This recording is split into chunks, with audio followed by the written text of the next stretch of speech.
I'm so glad that each one of you is here tonight. I want you to know that God made you perfect and that God loves you. Before I share my testimony, I know that there is a lot of you in here who probably didn't have any trauma, or you weren't an alcoholic, or you didn't have drugs.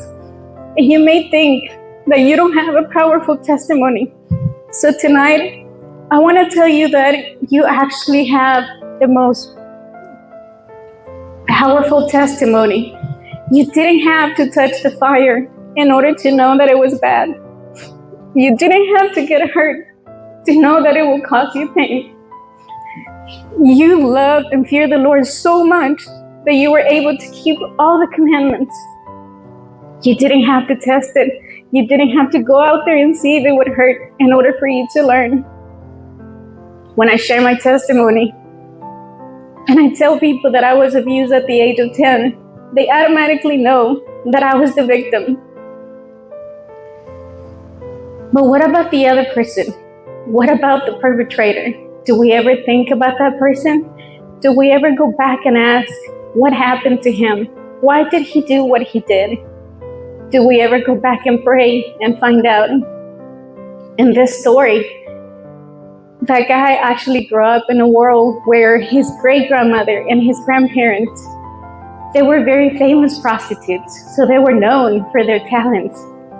They grew up in clubs and they grew up in brothels. That's all they knew. It was common to them. It was normal. It was the standard. That was their whole life. They would even use the Bible to share stories from the Bible to tell people, oh, it was okay. In the Bible, they said it was fine. Just like the story when the daughters got their father drunk to keep the bloodline perfect. Everybody knew that it was the standard in their world. When cousins and family, older family would go to the older ladies to tell them what happened in their story, they would tell them, don't say anything, don't share, don't tell anybody. Maybe you misunderstood. Maybe you didn't understand. Maybe he didn't do that. You're just thinking something else. That is one of the strongest weapons that the devil has. Satan doesn't need new strategies. He only needs wounded people who have never been healed. When someone becomes a victim, Satan tries to turn their pain into a weapon, convincing them to hide it, to never share it, instead of allowing it to be healed. And leave unhealed, that pain can cause a lot of pain to others. That's why everybody hears that phrase that hurt people hurt others. And the second weapon that he has is misuse of knowledge. When you learn something, what's the first thing that you do? You go share it. You go tell somebody. When you find out the best store, you invite people to come to that store. That's exactly what Satan does as well. And that's how you become from the victim to the perpetrator. I had my first boyfriend when I was very young, and I pray about him. And I wonder if I became the victim in his perpetrator in his story. I pray that God allowed him to have a normal life.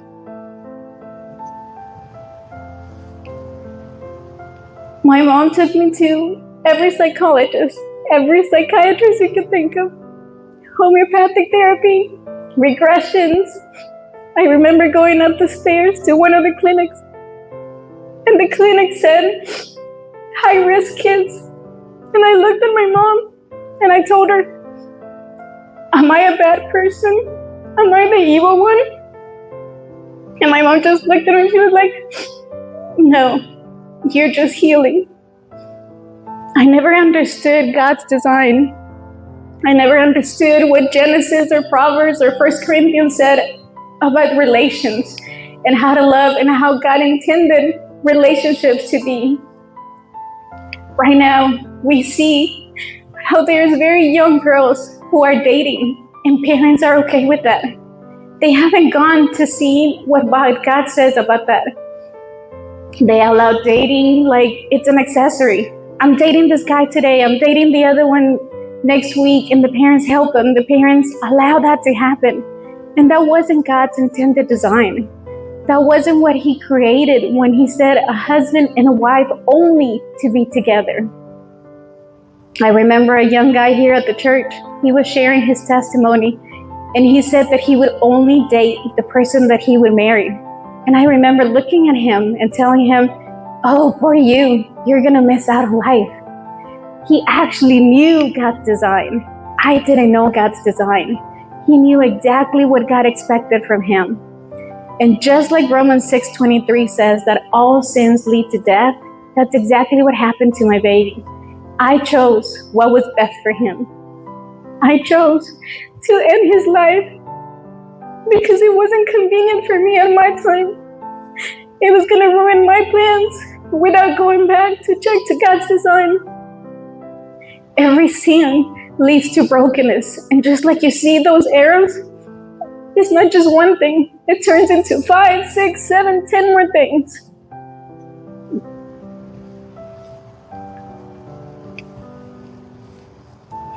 One more. No one is immune to the reality of evil. As long as free will exists and there are beings who choose to reject God, evil will continue to find opportunities to enter this world. Yet even in the darkest moments, God remains sovereign. He can bring extraordinary good out of unimaginable tragedies. But that doesn't mean that he caused it or he orchestrated those tragedies. Evil is the result of rebellion against God's will.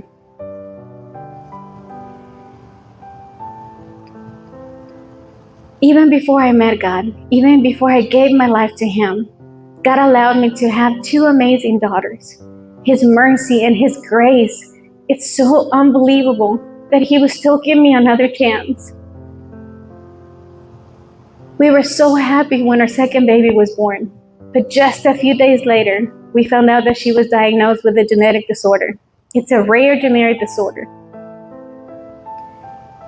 Since we didn't have a strong foundation, we once again thought that God was doing something. We must have deserved it. We must have did something wrong for that punishment.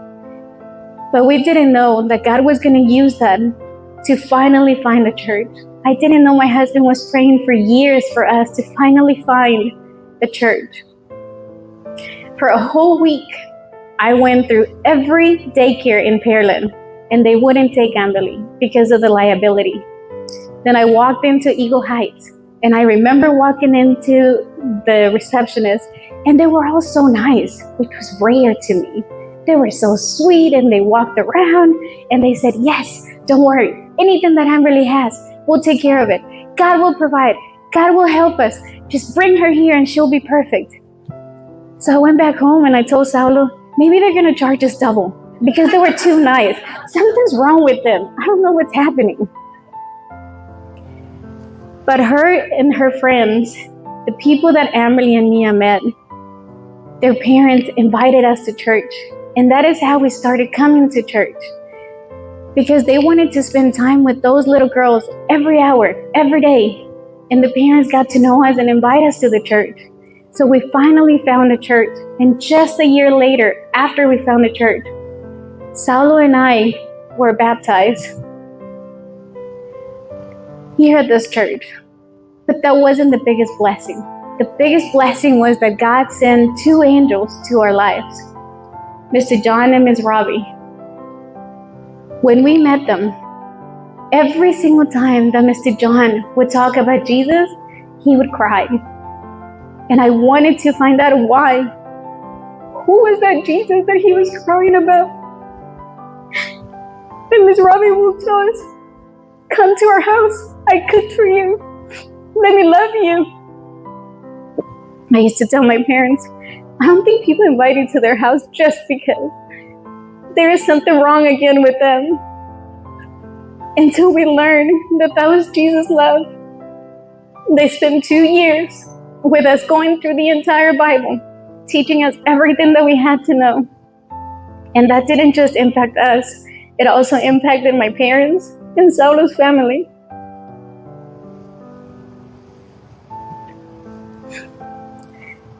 The enemy seeks to use suffering to destroy lives, but God transforms suffering into testimonies of his grace. What Satan intends for harm, God can redeem for his glory and our good. Revelations 3:20 says that he's always knocking. He's always knocking at our doors, but we have to do the action to accept him. When I was in college, one of my friends invited me to a party a Friday night, and she said, we're gonna have drinks and we're gonna have food. So I told Saulo, there is drinks, so we're definitely gonna be there. When we walked in, it was a big circle and everybody was sitting there. It was a Bible study. I remember grabbing Saulo's hand and telling him, we're leaving right now. I don't want to be here. And he told me, just stay, something, you might learn something. Like, no, there's nothing that I want to learn. I don't want to know about this. So when God was knocking on my door years before, I never said yes because I wasn't ready. It was his perfect timing.